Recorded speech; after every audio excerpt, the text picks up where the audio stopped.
And welcome back to the GSL. I am Tasteless, and with me is Artosis. And we have seen a very, very exciting game thus far. One that I did not expect to quite end that way.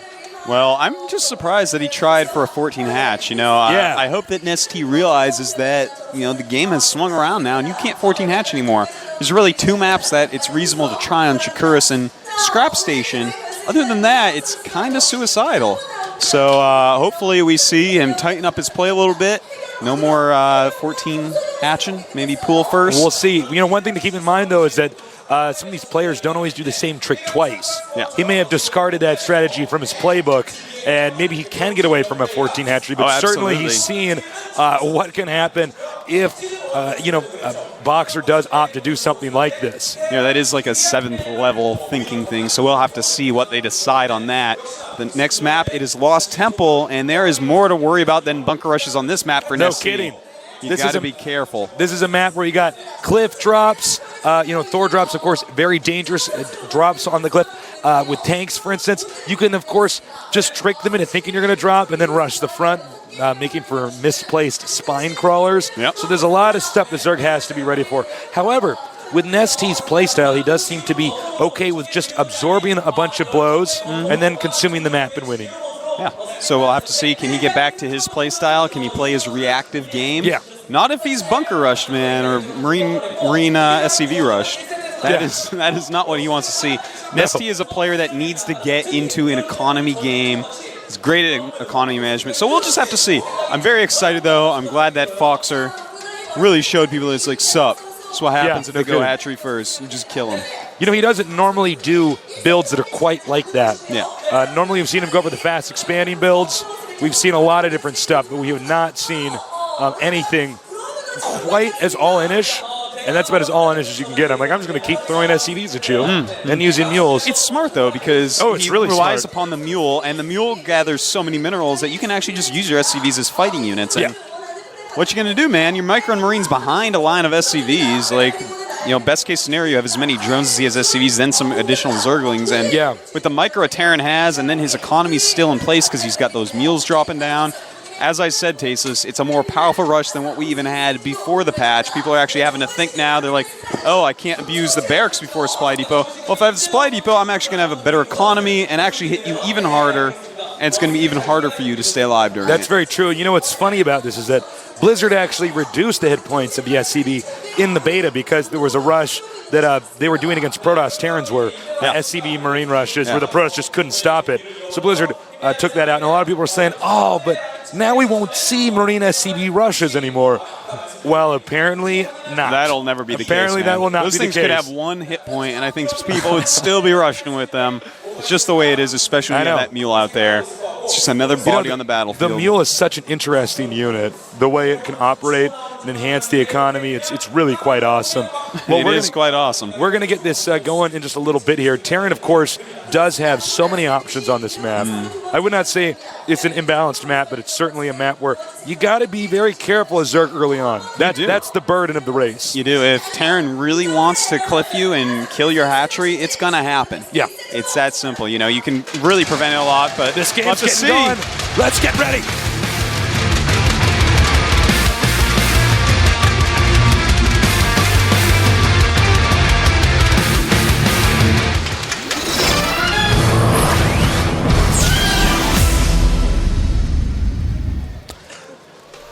Over here in the red, at the left corner, we have the one, the only, naming himself after Slayer's Boxer himself. He is...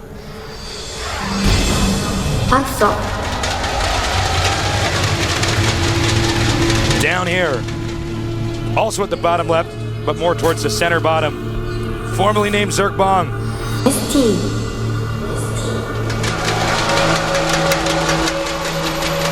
Now, these spots are going to be pretty decent for NesTea. I'm surprised he's actually scouting in a counterintuitive way with the Overlord. This is unorthodox style right here. Yeah. Normally you see him scout that close main base first. Normally see him go up this way. But he may be, pulling a quick one on Foxer because Terrans normally scout for that Overlord coming in to scout them. Yeah, so they'll send an SCV right down here and check for that. So that may mess up Terran's scouting patterns, making it much difficult to spot something like a fast hatchery or a very early spawning pool. And at the same time, NesTea in this position, it's going to be harder for Foxer to actually fly a dropship over and drop on his cliff. Not impossible by any means, but it's the longest route that you can really have. Can't fly it over his main base. Queens can catch it and stuff like that. But it's good spots for NesTea. Now we see a refinery here. This is interesting because it does mean we're obviously not going to see anything like we saw in the previous game.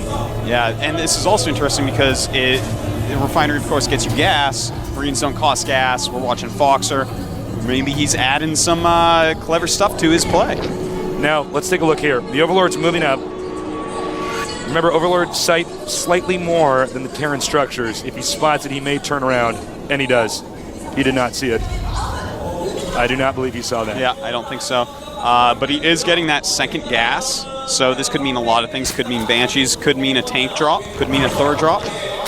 I would like to point out that I really like what NesTea did there with that Overlord, the second one going in. That's kind of a metagamey type thing. His opponent not really ready for something like that. He's not going to know exactly where he is, and as you see, the SCV actually scouting the wrong locations because of it. So right now, NesTea certainly with an edge. He's going to use his drone to try to get inside. I do believe this is a tight wall, and this Marine will not allow that, but he will, however, see the factory. And that should be enough intel for the Zerg to know exactly what's going on. Yeah, that's right. And, again, he did go hatchery first, NesTea did. So we're going to have to see. He's getting double queens. And that's going to allow him to spread a lot of creep if he wants, make a lot of units and or drones if he likes. But now that he's seen the factory, will he go Roach? Will he go Speed Zergling? We're going to see in just a moment here. He may end up sacrificing this Overlord here to gain some more intel. Because even though he knows that Terran's teching, he doesn't know what the Terran's teching to, and it looks like it could be a Thor drop. Yeah, it looks like it's definitely going to be that. And the starport going down as well. So he's going to want to just get that tech lab on the factory. Now, with the factory at the choke, he's going to be able to scout that it is a tech lab. And that's going to tell him, okay, there is going to be some sort of drop or Blue Hellions. Probably not Blue Hellions, though. It is Lost Temple. He did not manage to get up there, though, so he does not see this add-on thus far. But here comes the Overlord we talked about.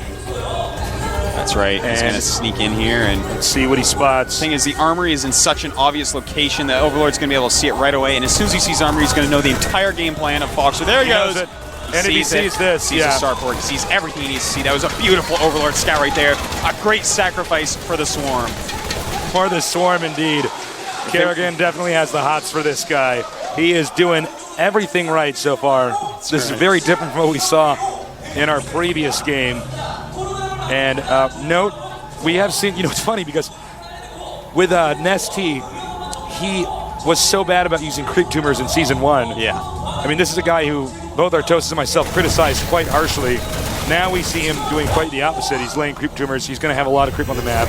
And this is interesting. I believe this is going to be used as part of the drop. Yeah, I believe he's going to just lift those up and bring them to the high ground. Now, if the Zerglings did not see them, that is a really good thing for him. At the same time, we do have, look at that, the dropship going with a Thor and a Spire making for our Zerg player. So now, what our Zerg guy has to do is buy time at this point in time.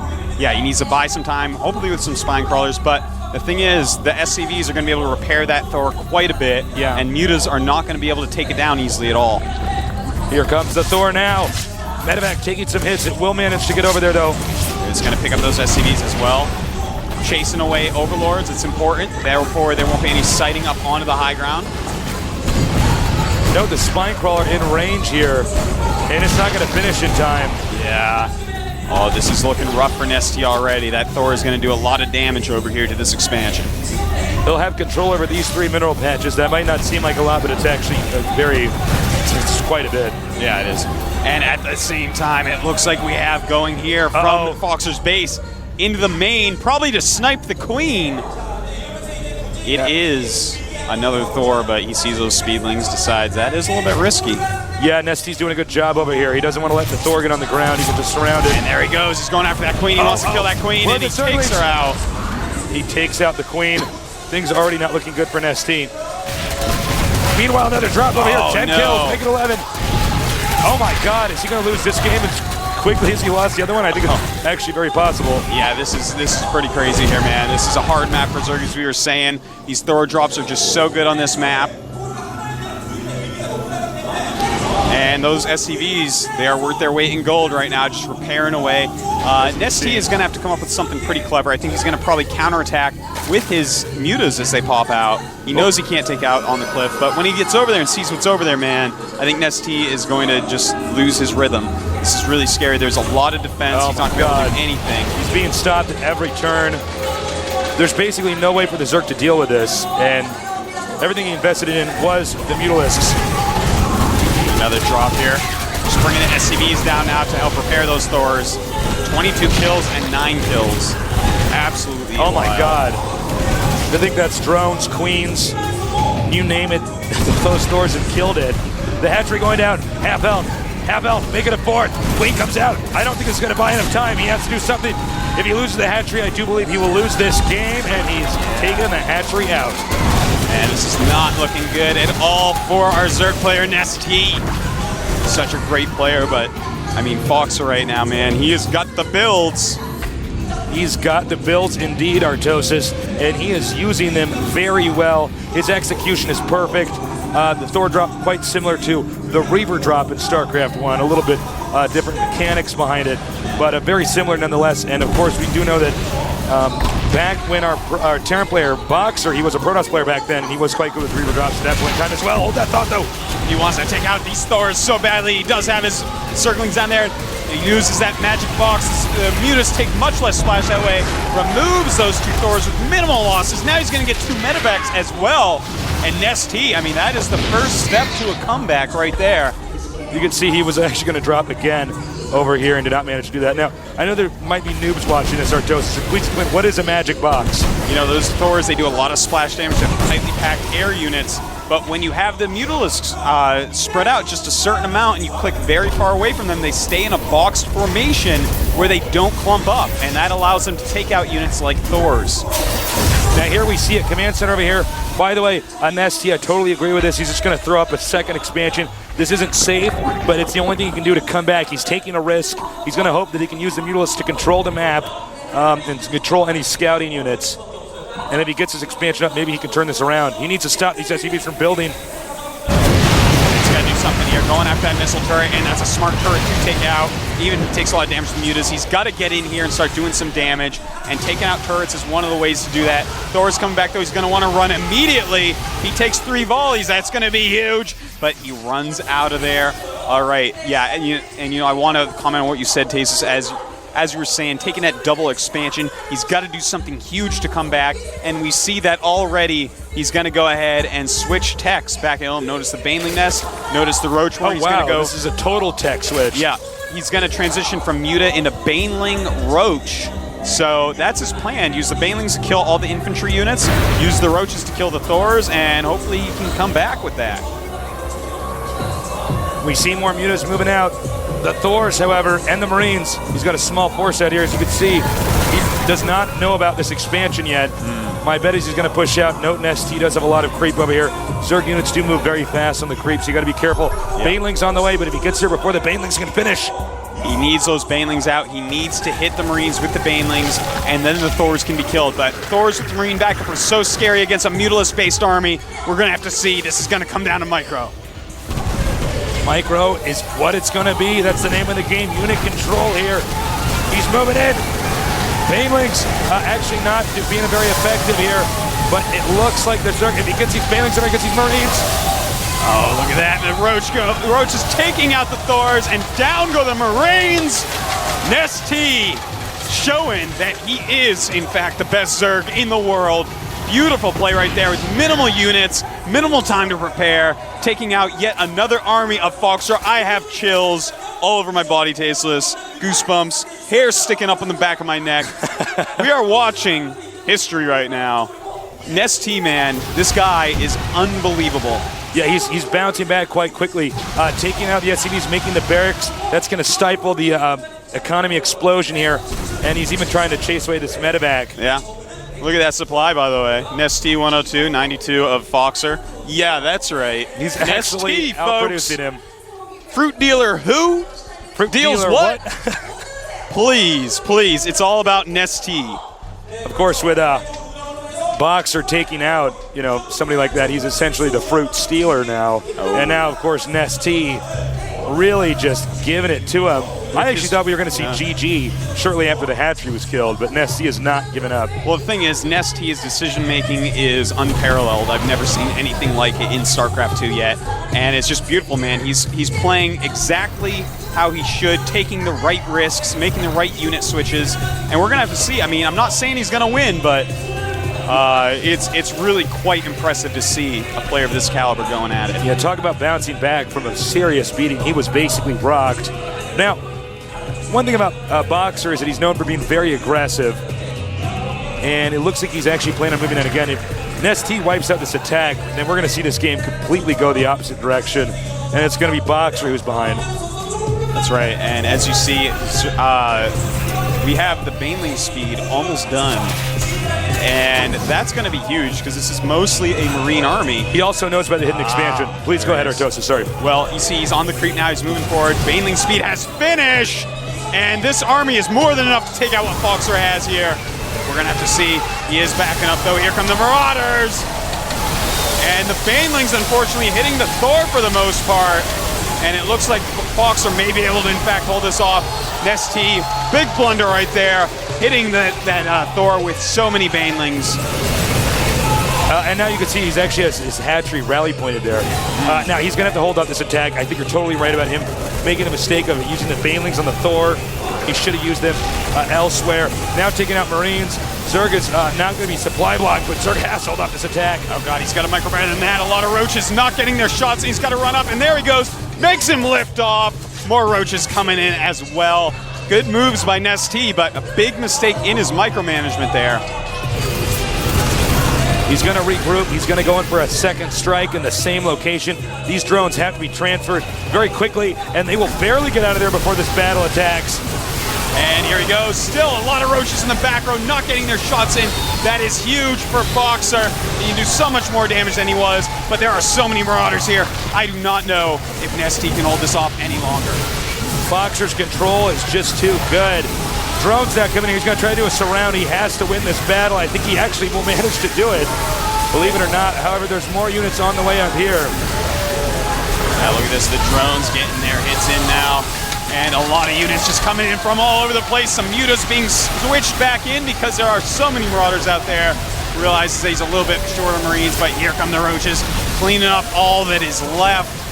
And NesTea looks like he's going to hold off yet another attack, but this one went way in Boxer's favor.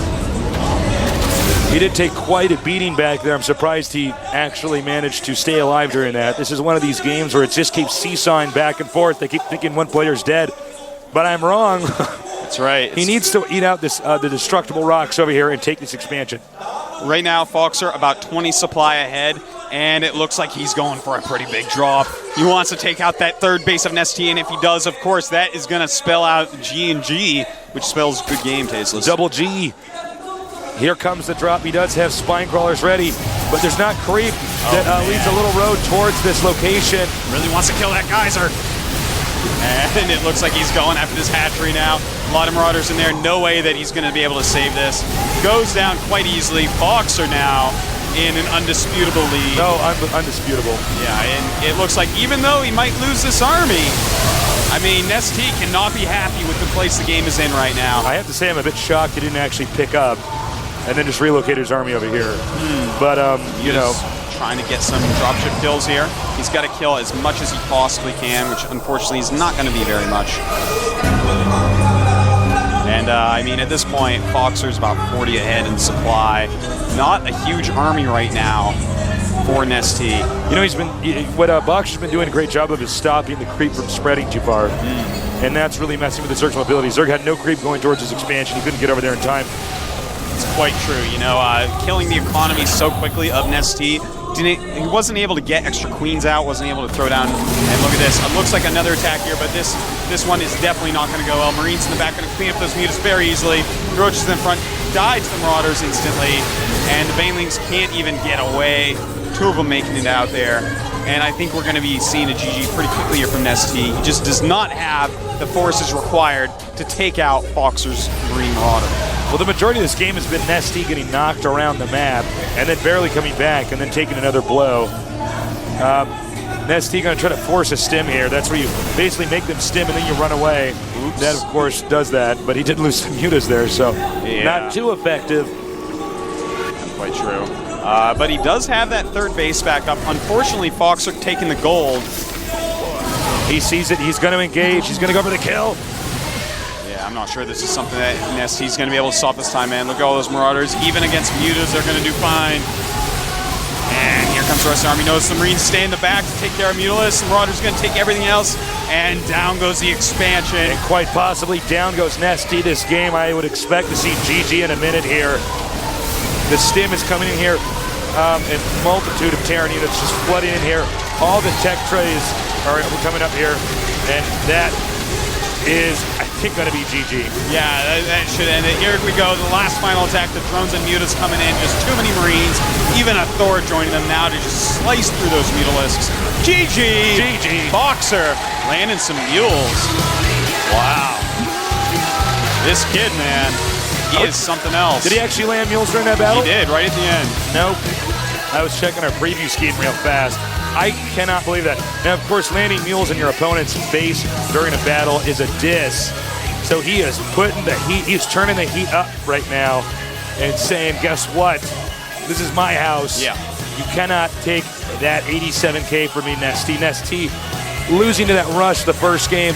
The second game, it was back and forth, but damn, talk about a sick solid play coming from Boxer. I do definitely want to talk about the second game there some. Lost Temple, it's a map, as we've said countless times. If the Terran player really wants to do a Thor drop or a tank drop and kill your hatchery, it's going to happen. You're going to lose it. It's just, how do you want to prepare for that? How do you prepare yourself for that? And NesTea actually prepared for it very poorly in the beginning there. We saw he lost some extra queens. He didn't counterattack at all. He really had nothing to hit Foxer with. But then he came back. I want to double underline this for everyone. NesTea actually came back from a ridiculous position. That is very true, actually. And killed a couple armies. Now, if he had actually hit the Marines with those Banelings that one battle, that one where he hit attack the Thor, near the Zelnaga Tower, that would have changed everything. He could have won the game because of that move. So basically, NesTea lost that game right off, fought his way back, and then re-lost it with a micromanagement error. So we saw a micro error from NesTea, which resulted in Foxer taking that win 100%, which is pretty exciting because this is not some sort of route. People might be like, this better not be a 4-0. Don't worry. NesTea's coming back. I would be surprised if this was a 4-0, honestly. Yeah. I actually thought NesTea was going to win the first few games, particularly the one on Shakuras, but of course that rush denied that. Now, going into the third map here, which is Scrap Station, this is a map NesTea can pull back on. Now, we will probably go to a commercial break momentarily here, so that's going to give you guys a chance to go to the bathroom. That's right. Refill your nachos. That's right. High five all your buddies. Maybe get another beer, unless it's the morning and you're drinking, then then you're an alcoholic. That's kind of weird, but you just do whatever you got to do. High level play. We know there's a drinking game for some of you guys who are watching, but don't go anywhere too far because you don't want to miss this series. Yeah. NesTea could come back. By the way, Tasteless, there's a lot of parties going on. I read about one. I wish I was there. Actually, I'd rather be here, but there's one in Toronto. A lot of people rented out a theater type thing in Toronto. Oh, really? Yeah, it's pretty awesome. So hi to you guys. Thanks for watching. Cheers to all of the people around the world. We love esports. Artosis and I, both professional gamers ourselves. And we've been mostly for StarCraft 1, but now for StarCraft 2 here. And we love esports, just like everybody else at GOM TV. Let's take a look here at NesTea, man. You see that shot on our preview screen? He's not happy with that. He's not happy about that. The thing is, there's so many things going through his head right now. Right. And I'm not sure if he really realizes that the reason he lost that game was Banelings hitting a Thor. Right. He may be thinking about 4 different things that happened in that game. He might not have known how far ahead he got. Yeah. He might. If you lose your hatchery as Zerg at the start, you're like, wow, I am so behind. You have the whole map, and you're like, no, he must have VCs. Like, yeah. there's something wrong here. But I don't know. He might be a little bit like, I can't. What? I'm getting owned. But actually, NesTea, calm Yeah, he down, was actually dude. in the lead. You actually could have won that game if you had microed your banelings better. So I hope he cleans himself up because I said in the beginning I felt like NesTea was going to take it 4-2 or 4-1. You better get cracking, NesTea. And now you look silly. I look stupid, Tasteless. Like, there's his Zerg bias. It's like, guys, no, he's just so good. Like, what do you want from me? Again, thanks to our sponsors, Tony Erickson. Without you guys, this wouldn't be possible. Thank you, of course, everybody who's watching at home. We love esports. We love sharing this stuff with you. And thank you, Blizzard, for making a kick-ass game. StarCraft 2. It is so good. It's the best game ever, man. Best game ever made. Forget StarCraft 1. What? That game is old. That game is has ugly. bad graphics. Yeah. I love that game too. But, yeah, seriously, StarCraft 2, such a good esport. Taken over here in Korea. And I think when our Korean commentators wrap it up, we're going to have a quick commercial break. So, as we should, man. NesTea needs to get his head back into the game. That's right. Somebody needs to go give him a little shoulder rub. I might run down there and give him a little shoulder squeeze there. Man. Let him cool off. I'd just be like, Kanchana, yo. Kanchana. Yeah. That's what you got to say. Yeah. He is a very talented player. One of the older pro gamers out here. Yeah, definitely. I believe he's, if I'm mistaken, I believe he's 31. No, I don't think so. I think he's 28. I could have sworn. Could be Korean age. I'm thinking about. I'm not sure. But yeah. Of course, Boxer. Boxer a lot younger. Considerably younger. What is he, like 21 or 20? I think he's 22. Well, I wish we had that on these stat sheets, but we don't. But there's roughly around that area. Like he's a Sagittarius, though. We'll be right back.